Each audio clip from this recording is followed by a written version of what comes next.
Il est 20 h, bonsoir à tous. Voici les titres de l'actualité de ce vendredi. Nous reviendrons sur le destin de l'une des plus jeunes retraitées de France. Laure Manodou, 22 ans, a décidé de mettre un terme à sa carrière. Clap de fin pour une championne hors du commun. Jean-Pierre Trébert a bel et bien pris le temps d'écrire une lettre en pleine cavale. La lettre qu'il a envoyée au magazine Marianne a été authentifiée aujourd'hui. Le fugitif apparaît de plus en plus comme un personnage complexe. Coup de colère spectaculaire cet après-midi des producteurs de lait. L'enjeu est toujours le prix de leur production. Ils ont déversé, vous le verrez, des millions de litres près du Mont-Saint-Michel. Notre enquête ce soir sur les nouveaux négo-consommateurs. La crise favorise les tractations, les négociations en tout genre dans les magasins. Et vous verrez que ça marche. Le rêve brisé des mineurs des houillères du Pas-de-Calais. La justice a tranché aujourd'hui. Ils ne toucheront aucune indemnité. Leur grève avait été fortement réprimée en 1948 et 1952. Témoignage ce soir. Enfin, la culture ce vendredi. Scarlett Johansson est une jolie comédienne qui a du talent, mais apparemment la star hollywoodienne aime également chanter. Elle sort un album et nous racontera tout à l'heure dans notre reportage les raisons de ce choix. Bon début de week-end à vous, merci d'être avec nous. Elle a donc décidé de tourner la page. Laure Manodou n'avait plus envie de se jeter à l'eau depuis sa plus tendre enfance. Elle s'était fixé un objectif, améliorer ses performances au prix d'entraînement quotidien. Des heures et des heures de travail qui ont fini par payer. Un titre de championne olympique et 3 de championne du monde. Mais à 22 ans, Laure Manodou a désormais envie d'autre chose. Julien Benedetto et Mathieu Birden. À peine 23 ans et déjà retraitée. L'icône du sport français est aujourd'hui une sirène désenchantée. Laure Manodou dit définitivement stop à la natation et c'est pour elle un soulagement. L'envie n'est pas revenue. J'ai aujourd'hui d'autres centres d'intérêt, d'autres passions. Il y a aussi la pression médiatique, on en rajoute et ça, je ne le supporte plus. Au moment, faut quand même pas être con quand même, faut comprendre qu'on en avait marre depuis un bout de temps, quoi. Je veux dire, voilà, quoi, parce que c'est une bonne chose, comme ça au moins c'est clair, net et précis, et puis bon, voilà, quoi, ça sera plus emmerdé. Sa décision inspire dans le milieu un sentiment de gâchis. C'est bien sûr dommage, on a tous un petit goût d'inachevé, un petit goût d'une carrière incomplète, parce que c'est vrai qu'elle a démontré des qualités extraordinaires, un talent hors norme. Et pour une fois qu'on avait ça chez nous en France, on s'est dit voilà, on a notre Michael Phelps au féminin. Dans les rues de Paris aujourd'hui, hommage et amertume. Je suis déçu, très déçu. Pourquoi? Parce que j'adore Laure Manodou. Elle nous a rapporté des médailles, je trouve que c'est un peu dommage. Et en plus elle est jeune, elle a le temps. Pas bien. Pourquoi? Elle gagne beaucoup d'argent. Pas faux, ses gains en 2008 sont estimés à 2 500 000 €. Mais loin des bassins, Laure Manodou a fait fuir ses sponsors. Et le groupe Pinot, généreux mécène, a stoppé les versements cet été. La championne, qui attendrait un enfant, réfléchit encore à sa reconversion. On m'a dit que vous étiez le meilleur. On me dit la même chose de vous. Je suis là pour vous aider à vous en souvenir. Elle fait ses débuts au cinéma, la première scène du reste de sa vie. Une décision qui met donc un terme à une carrière exceptionnelle. Tout est arrivé très vite, très jeune, trop jeune peut-être. En tout cas, son destin a de manière fluctuante flirté avec le rêve éveillé. Une notoriété parfois difficile à gérer. Une histoire que nous racontent Christophe Duchiron et Frédéric Bazy. Regardez. Un jour viendra où à la maison de retraite des athlètes, Laure Manodou racontera ses souvenirs autour d'un bol de tisane. Elle racontera quelle nageuse elle était et quelle carrière exceptionnelle elle a eue. Le titre olympique. Le 15 août 2004 à Athènes, Laure Manodou est championne olympique du 400 mètres nage libre. Elle n'a pas encore 18 ans, elle n'a pas idée de la vie qui l'attend. Laure Manodou, championne olympique. Je remercie quand même mon entraîneur parce que ça fait 3 ans qu'il m'entraîne pour ça. C'est une fille qui a un mental extraordinaire, qui s'entraîne très dur, aussi dur que les Américaines, voire plus dur. Et puis voilà, puis elle a la tronche, quoi. T'as pas envie de nager très bien. Dès leur début, Manodou et Lucas ont formé un duo de caractère. Tu le sais ça? De temps en temps tu fais un truc bien comme hier, mais hier c'est une petite, c'est du petit bas. Là t'es pas capable d'envoyer. Alors quand tu prends tes affaires, tu rentres chez toi. Elle nageait comme une forcenée depuis l'âge de 13 ans, depuis le moment où elle fit équipe à Melun avec Philippe Lucas, entraîneur au biscotto de concours et parfois au discours musclé. Il lui faisait faire des longueurs à n'en pas finir, n'empêche qu'ensemble, il régnerait sur la natation mondiale. Le palmarès de Manodou ne tient pas sur une carte de visite, c'est un palmarès d'encyclopédie. En plus de l'or olympique, Laure a tout gagné. 3 fois championne du monde, 7 fois championne d'Europe. Elle dominait de la tête et des épaules. Elle était aussi une célébrité de l'époque qui a fait couler beaucoup d'eau et beaucoup d'encre.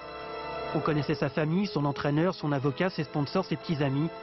À son corps défendant, on connaîtra Manodou nu sur Internet. En mai 2007, c'est la rupture. Elle quitte son entraîneur Philippe Lucas, officiellement pour suivre en Italie son fiancé italien. Sauf que le mal est ailleurs. Elle fait parce qu'elle a envie de moins travailler. C'est tout. Elle fuit le travail. Elle me l'a dit là. En quelque sorte, c'est le début de sa fin. Elle prépare les Jeux de Pékin en changeant de fiancé plusieurs fois d'entraîneur. En finale du 400 mètres, elle qui avait l'habitude du haut de l'affiche, elle est dernière, en bas de l'écran. Je suis déçue et je me demande même si ça s'arrête de continuer, quoi. Laure Manodou n'avait plus la tête à la compétition et jamais plus elle ne l'aura. À presque 23 ans, elle prend une retraite sportive anticipée. Une autre vie va commencer. Voilà, dans l'actualité également, c'est donc bel et bien Jean-Pierre Trébert qui a écrit cette lettre à un journaliste du magazine Marianne.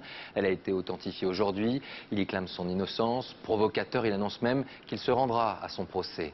Trébert, fugitif, qui court donc toujours et les enquêteurs de s'interroger. L'assassin présumé de Géraldine Giraud et Katia L'Herbier, est-il seul aujourd'hui ou est-il soutenu depuis son évasion? Claude Sampère, Arnaud Comte et Alexis Jacquet. Seule certitude, la lettre, très probablement écrite par Jean-Pierre Trébert, a été postée lundi dernier dans l'Yonne, 6 jours après l'évasion du fugitif. Elle a transité par ce centre de tri de Monéto à 7 km de la prison. Une lettre de 2 pages, manuscrite, avec son badge de la maison d'arrêt. Une lettre dans laquelle Jean-Pierre Trébert clame son innocence. Est-ce que c'est M. Trébert qui lui-même a posté ces lettres ou il a eu recours à un complice? Pour l'instant, il n'y a aucune certitude. Aucune. On a l'impression qu'il vous nargue, M. Trébert, avec cette lettre. Je ne ferai aucun commentaire de cet ordre en ce qui concerne voilà, ce que suscite chez nous l'attitude de M. Trébert. Jean-Pierre Trébert est en cavale depuis 10 jours. On l'imaginait terré et traqué dans les forêts de l'Yonne. Visiblement, le fugitif a pris le temps de se poser et de réfléchir à ses actions. Les enquêteurs se demandent de plus en plus s'il n'est pas aidé par des complices dans sa cavale. Les corps de Géraldine Giraud et de Katia L'Herbier avaient été retrouvés en 2004 dans un puits dans le jardin de Jean-Pierre Trébert. Aujourd'hui, les avocats des familles des 2 victimes dénoncent une provocation. Là, il tente un coup médiatique, un coup de bluff, pour tenter de faire revivre une des salades qu'il nous avait déjà vendues pendant toute l'instruction. Dans sa lettre, Jean-Pierre Trébert annonce qu'il a l'intention d'être présent à son procès prévu en avril 2010. Pour le moment, les policiers le traquent toujours. C'est l'une des images du jour et pour certaines personnes, elle est peut-être choquante. Des millions de litres de lait ont été une nouvelle fois déversés un peu partout en France cet après-midi et de manière encore plus spectaculaire près du Mont Saint-Michel. Les producteurs sont donc toujours en colère et ils réclament toujours un prix minimum fixé au niveau européen. Reportage Jacques Deveau et Michel Hiver. Le Mont Saint-Michel comme témoin de la colère des producteurs de lait. 3,5 millions de litres ont été ainsi déversés sur une parcelle, face au Mont. Non, on n'est pas content d'être là. Je peux vous dire, ça fait plaisir à personne. Moi, hier, j'ai craqué, j'ai pleuré. On jette du lait, c'est une honte. C'est la famine au Guatemala. Les agriculteurs ne sont pas plus cons que les gens. C'est tous des chefs d'entreprise. Et franchement, c'est un crève-cœur. Pas moins de 300 tracteurs venus de Normandie et d'Ille-et-Vilaine avaient fait le déplacement. Plusieurs heures de voyage en tracteur pour les plus déterminés. On a mobilisé beaucoup de gens en peu de temps, parce que ça s'est fait hier matin et nous sommes contents car ça a très bien marché. Car l'action a permis aussi de compter les troupes et de montrer la détermination des grévistes du lait. Selon les responsables du mouvement, la moitié de la profession est désormais en grève. Sur le Nord-Cotentin, je sais que sur la Hague, ils parlent de 80%. Avant-hier soir, on a fait un point, on était à 55-60% sur le Nord-Cotentin total. Mais 7 jours sans toucher de revenus, c'est long. Tous savent bien qu'ils ne pourront pas tenir longtemps. La semaine prochaine sera cruciale. Si le mouvement s'amplifie, les laiteries pourraient ne plus produire. Il sera sans doute l'heure de négocier. Et le ministre de l'Agriculture, Bruno Le Maire, recevra demain l'ensemble des organisations syndicales représentatives des producteurs laitiers. La visite ce matin de Nicolas Sarkozy à l'hôpital Paul Brousse de Villejuif, un hôpital qui vient de réaliser sa 2500e greffe du foie. En marge de ce déplacement, plusieurs syndicats avaient tenu à manifester leur mécontentement, notamment face à la sécurité imposée autour de l'établissement et au coût de cette visite.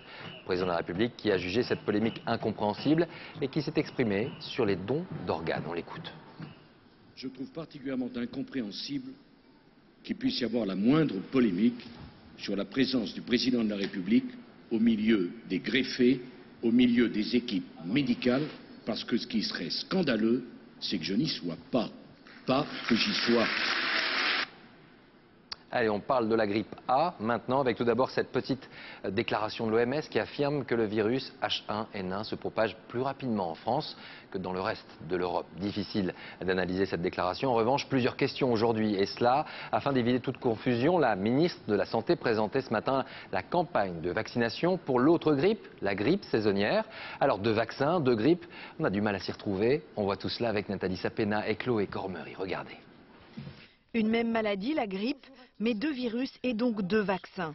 Voici le message délivré par la ministre de la Santé, qui lance aujourd'hui et comme chaque année la campagne de vaccination contre la grippe saisonnière. Le vaccin contre la grippe saisonnière ne protégera pas contre la grippe A-H1N1, la nouvelle grippe pandémique, et de la même façon, le vaccin contre la grippe pandémique ne protégera pas contre la grippe saisonnière.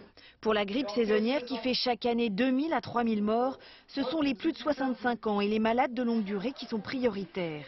Mais cette année, alors que l'épidémie de grippe H1N1 est déjà bien installée en France, le calendrier sera serré pour ceux qui voudront faire les deux vaccinations.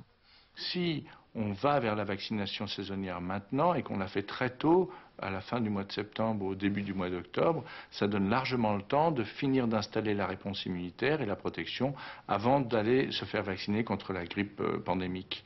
Donc il n'y a pas de problème d'interférence. Mais comment les deux virus vont-ils cohabiter? Dans l'hémisphère sud, ils ont soit circulé en même temps, soit par vagues successives. Chez nous, le H1N1, qui part avec de l'avance, pourrait supplanter le virus de la grippe saisonnière. Se vacciner contre les deux grippes devrait limiter les complications et les décès. Pour la grippe saisonnière, le vaccin sera gratuit pour les 9 millions de personnes prioritaires, mais pour la grippe pandémique, il sera gratuit pour tout le monde. Météo France a émis cet après-midi un bulletin d'alerte orange dans le département des Pyrénées-Atlantiques en raison du risque de fortes précipitations. Et c'est déjà le cas entre Dax et Biarritz dans la région de Bayonne. Des pluies qui ont d'ailleurs provoqué d'importantes perturbations sur le réseau ferroviaire. Yannick Aroussi. Les pieds dans l'eau, ces commerçants utilisent les moyens du bord pour préserver leur boutique. Il y a eu jusqu'à 1 mètre d'eau dans les rues du vieux quartier du Petit Bayonne. Des précipitations très importantes associées à un fort coefficient de marée sont à l'origine de ces inondations qui ont entraîné 150 interventions des sapeurs-pompiers. C'est un afflux massif donc de demandes à traiter dans des délais qui sont très limités et également compte tenu des difficultés de transit sur le secteur, ça nous prend beaucoup de temps pour circuler. Circulation difficile par la route comme par le rail. 10 cm d'eau sur les voies en gare de Bayonne. Tout le trafic SNCF est interrompu entre Dax et Biarritz au moins jusqu'en début de soirée. À l'hôpital de Bayonne, une dizaine de patients des urgences a dû être transférés vers le premier étage du bâtiment. Ce soir, la décrue est amorcée. La marée a atteint son point culminant vers 18 h. Le journal La Voix du Nord s'interrogeait ce matin, mais où iront les migrants de Calais? Un titre et une question qui font suite à l'annonce du ministre de l'Immigration, Éric Besson, qui souhaite fermer ce que l'on appelle la jungle. Une jungle qui est constituée de plusieurs campements clandestins où les migrants se sont installés dans l'espoir de passer en Angleterre. Sur place, on s'interroge sur ce qui va réellement se passer dans les jours à venir. À Nord-en-Fonds, justement, reportage de Guérin et Dominique Masse. Bonjour Monique. Rien ne les arrêtera. Tant qu'il y aura des migrants dans le champ d'à côté, Monique et Christiane continueront de les aider. Avec moi, ouais, je prends le pain, les yaourts. D'accord. Même si les menaces de fermeture planent aussi à Nord-en-Fonds. J'arrive plus à m'endormir la nuit. Je crois tout le temps que je vais arriver le matin comme c'est arrivé la dernière fois qu'on était à deux. Vous êtes sur place. Ils avaient tout rasé. J'ai toujours peur d'arriver puis qu'il n'y ait plus rien, quoi. L'histoire commence il y a 7 ans, après la fermeture du centre de Sangatte. Nous sommes à 45 minutes de Calais. C'est ici que des Kosovars d'abord, des Érythréens ensuite viennent s'installer. Quelques cabanes où se rendent tous les jours les bénévoles de l'association Terre d'Errance. De la nourriture mais aussi des allers-retours jusqu'au terrain de foot où les réfugiés peuvent prendre une douche. Une logistique bien rodée, personne ici n'a l'impression de travailler en vain. Il n'y a pas de raison de s'arrêter. Pourquoi voulez-vous qu'on s'arrête? Il y a des jours c'est un peu pesant parce que ça prend quand même du temps.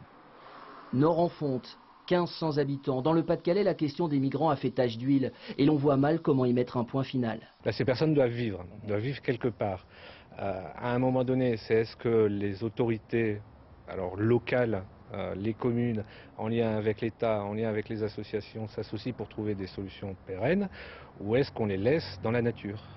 En attendant, Monique s'interroge. Pourra-t-elle encore longtemps prendre son café ici et avec qui? Aussitôt que j'en vois, puis que je dis allez, passez. Je dis il faut vous dépêcher de partir, le temps qui est en temps.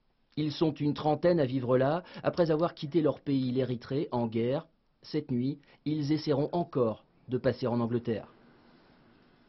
À l'étranger, en bref et en images, le retour de l'opposition dans les rues iraniennes, manifestations à Téhéran, mais également à Ispahan. Et à chaque fois, la répression. L'ex-président Khatami aurait même été agressé, selon différents témoignages, par les partisans du président Ahmadinejad. Direction les États-Unis, dans l'État de l'Ohio. Là-bas, on applique toujours la peine de mort. Et cette semaine, un homme qui devait vivre ses derniers instants est finalement retourné dans sa cellule. Et cela après 2 heures d'attente et de tergiversation que l'on n'ose même pas imaginer. La raison de tout cela, l'équipe chargée de son exécution n'a pas réussi à lui injecter le produit mortel qui devait l'emporter. Maryse Burgo. 2 heures dans une chambre d'exécution, 2 heures à y attendre la mort pour finalement en ressortir vivant.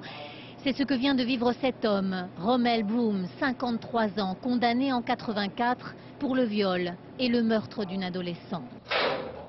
2 heures dans une salle comme celle-ci car les médecins n'ont jamais trouvé de veine utilisable. Impossible donc d'injecter le poison et la bonne volonté du condamné n'y a rien changé. Lors de ces exécutions, il y a toujours des témoins, dont des avocats.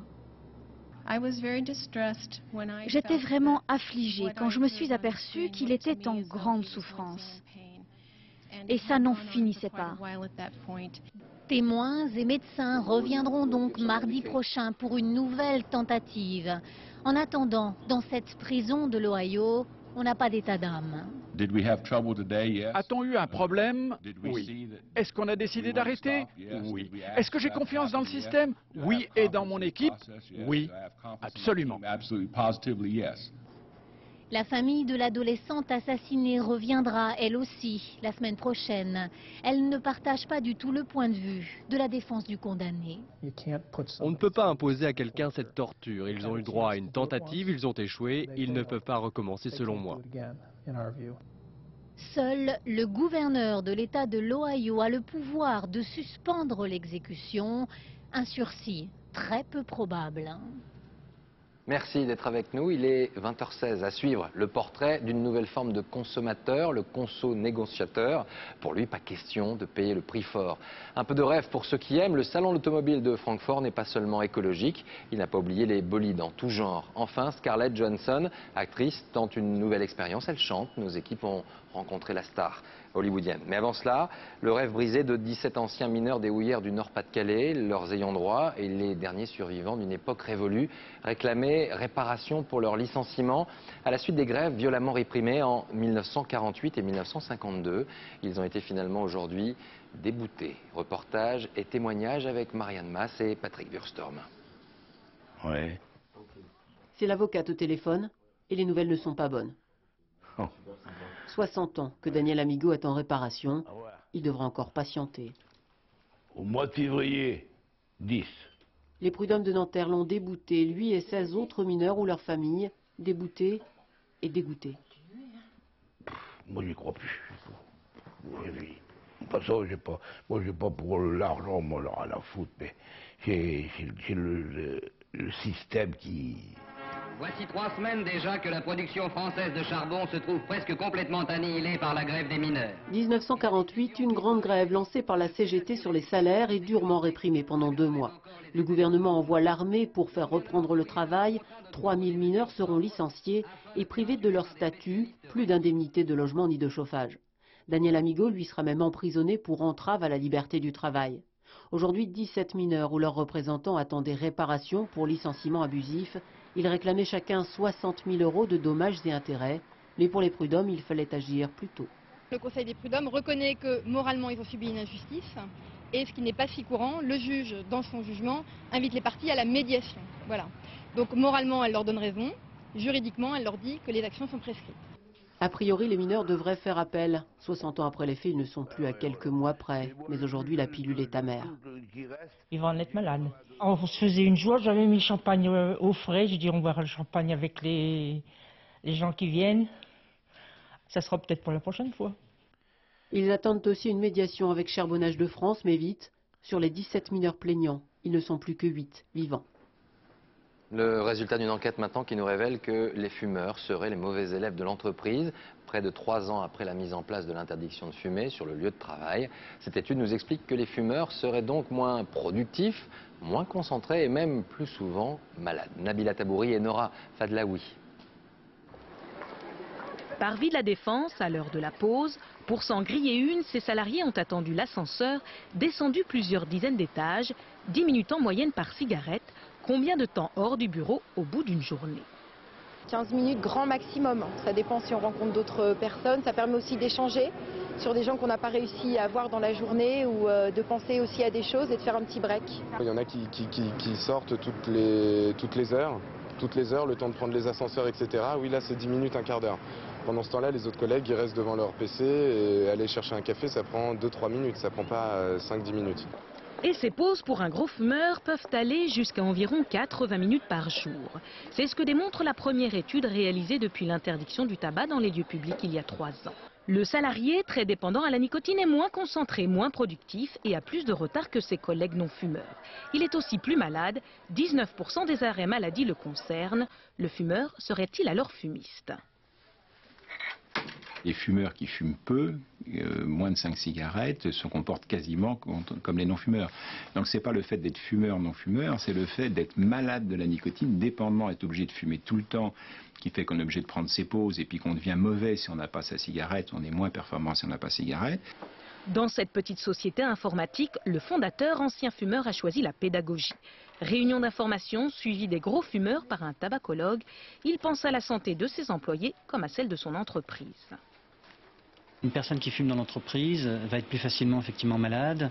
Elle va engendrer des arrêts maladie plus répétés. Donc c'est un coût pour l'entreprise. La consommation de cigarettes n'a pas diminué depuis 3 ans. Après l'interdiction, les entreprises réalisent maintenant qu'elles doivent elles-mêmes développer la prévention.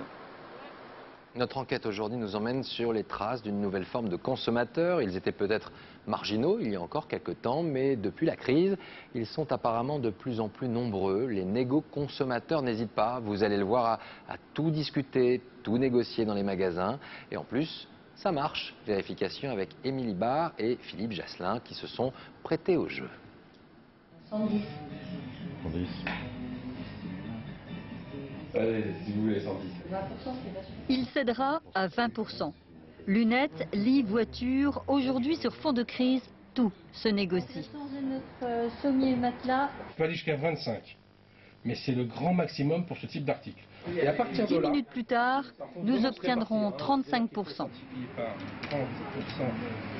Même constat chez un constructeur automobile où le vendeur multipliera les efforts pour ne surtout pas perdre cette vente. Fin novembre. Ah bah fin novembre, il faut la commander, là faut pas tarder. Hein. Pour l'instant je suis à 18% de remise. 18%. On a eu 25% chez moi. Je vous fais 22 maxi, je peux pas faire plus. Voilà. Je veux dire, si on s'aligne à peu près. Ouais. Au final, 22% de rabais sur une voiture neuve avec option et couleur de notre choix. En 1995, lors de la dernière crise, 36% des Français se disaient prêts à marchander. Aujourd'hui, ils seraient près de 51%. Les consommateurs sont devenus des consommateurs stratèges. C'est-à-dire qu'ils disposent pour ça d'outils remarquables. Internet leur donne une visibilité sur les prix qui est tout à fait considérable.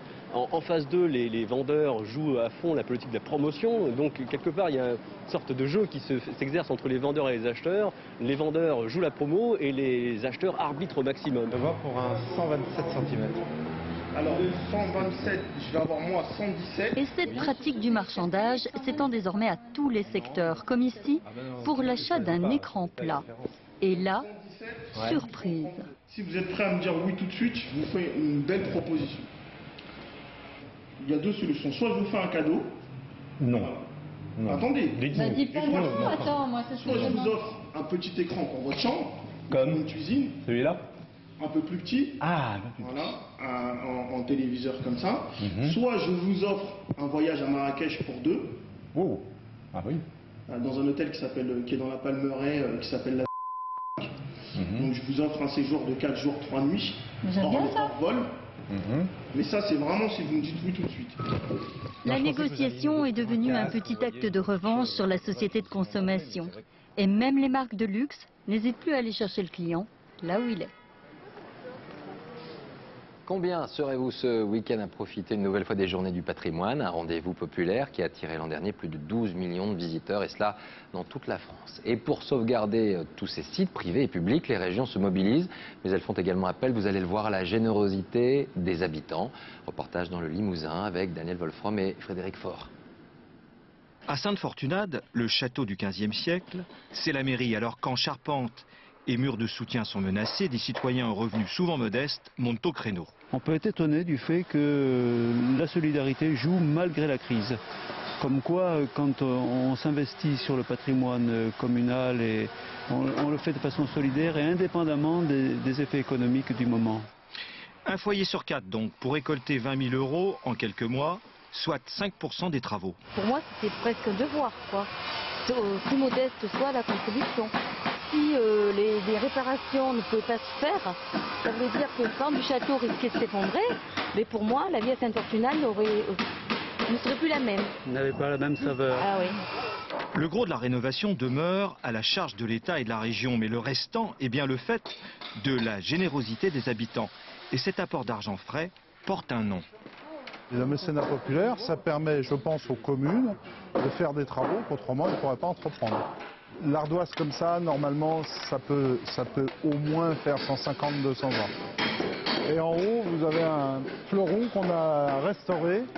Pour conseiller les communes en matière de financement, la Fondation du patrimoine, cet ancien responsable en marketing, est en France un promoteur du mécénat populaire. On pouvait s'attendre avec la crise à ce que cela impacte le montant des dons, le nombre de donateurs. Eh bien c'est le contraire, puisque au niveau national, on a une augmentation sur les 7 premiers mois de l'année de plus de 20% du nombre de donateurs, et le volume des dons est lui de 40% supplémentaire. Le mécénat populaire concerne en France 2000 communes et plus de 13 000 donateurs, signe que la préservation du passé aide à se projeter dans l'avenir. On a beaucoup parlé des voitures électriques, des voitures écolo, mais le salon de l'automobile de Francfort a-t-il pour autant fermé ses portes aux véhicules de luxe, aux grosses berlines? Eh bien la réponse est non. Rêve pour certains, scandale pour d'autres. À vous de choisir. Sur place, Luc Bazizin et Jean-François Monnier. L'automobile brille de mille feux devant le public de Francfort, mais en ces temps de crise, ce n'est sûrement pas le reflet de la réalité. Les modèles les plus extravagants se découvrent, comme cette nouvelle Audi R8 Spider de 525 chevaux. Nombreux sont les admirateurs, plus rares seront les acheteurs. Il y aura toujours un marché pour ces voitures-là, indépendamment de la crise. Toujours la plus admirée, Ferrari dévoile sa 458 Italia et son nouveau regard. Pour gagner toujours plus d'aérodynamisme en fonction de la vitesse de la voiture, ces petits ailerons mobiles placés à l'avant se déforment. Le volant, lui, concentre toutes les commandes, une technologie au service du conducteur. On voit ici un écran qui donnera des informations concernant le moteur, les freins et les pneumatiques. Je dirais un ensemble d'informations qui vous approche de celles que peut recevoir un pilote de F1. Flasher sur des bolides semble donner à certains visiteurs un regain d'optimisme. La crise sera finie d'ici quelques mois, un an tout au plus. Donc vous savez, ça se vendra. Je vois aucun problème à présenter maintenant ce genre de voiture. Et les signes extérieurs de richesse s'affichent sans complexe sur la nouvelle Rolls-Royce Ghost, dont la clientèle semble ignorer la conjoncture. La crise? Quelle crise? J'ai plus de 65 ans, pour moi la crise, ce n'est plus un problème. 200 000 € dans un modèle de 5,40 m, la séduction n'est pas systématique. Pour moi, c'est pas une voiture de rêve. Je trouve ça trop gros et vraiment pas nécessaire. Alors pour faire l'unanimité, la tendance va aux bolides peu gourmands comme cette hybride BMW qui ne consomme que 3 litres de carburant aux 100 km, peut-être les premiers signes de l'après-crise. En bref, en sport, sachez que l'équipe de France de basket a été hier soir surclassée par l'Espagne en quart de finale de l'Euro. Défaite 86-66. Les Bleus de Tony Parker qui tenteront de se qualifier pour les championnats du monde lors du match de classement dès demain après-midi. En tennis maintenant, l'équipe de France dispute les barrages de la Coupe Davis face aux Pays-Bas. Gaël Monfils s'était incliné lors du premier match et Joe Wilfried Tsonga a marqué le point de l'égalisation, s'imposant facilement en 3-7 en fin d'après-midi. Demain, le double avec une paire inédite composée de Tsonga et de Michael Yodra. La culture, on connaissait Scarlett Johansson, actrice, comédienne. Voici Scarlett Johansson, chanteuse, la star de Hollywood, réfute l'idée d'un caprice et nous raconte son envie et son histoire avec la musique. Christophe Hérault et Éric Delagneau l'ont rencontré. Voici un homme qui va faire des jaloux. Un jour, Pete Horn, musicien de son état, a un chagrin d'amour. Le cœur brisé, il compose des chansons et les propose à une amie. Et cette amie, c'est Scarlett Johansson. La star hollywoodienne accepte de chanter pour lui. Pour moi, c'était juste un projet entre amis. Un joli projet, comme on fait des films entre copains. Ça allait être un bon moment. Je n'avais pas vu Pete depuis longtemps. Il n'attendait rien de spécial de moi. Il n'y avait pas d'enjeu.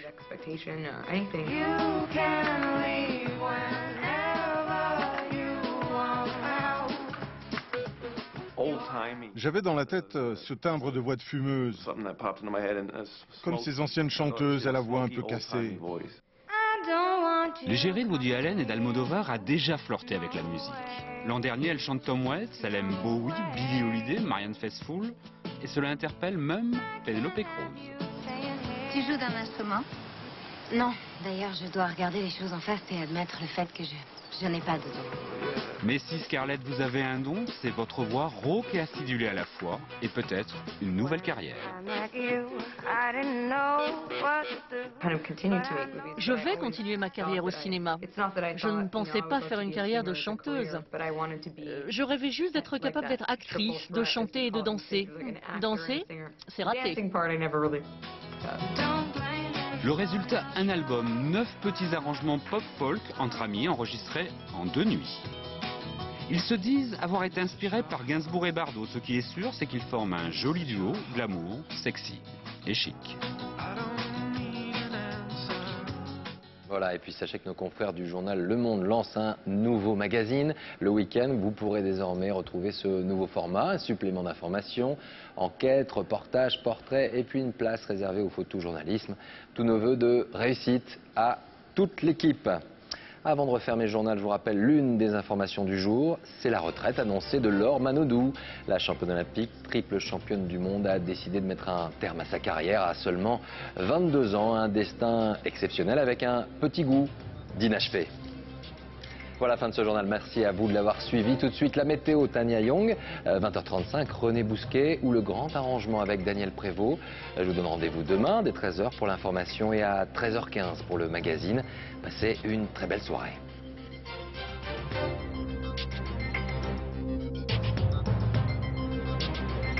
L'info en continu, c'est aussi sur France2.fr.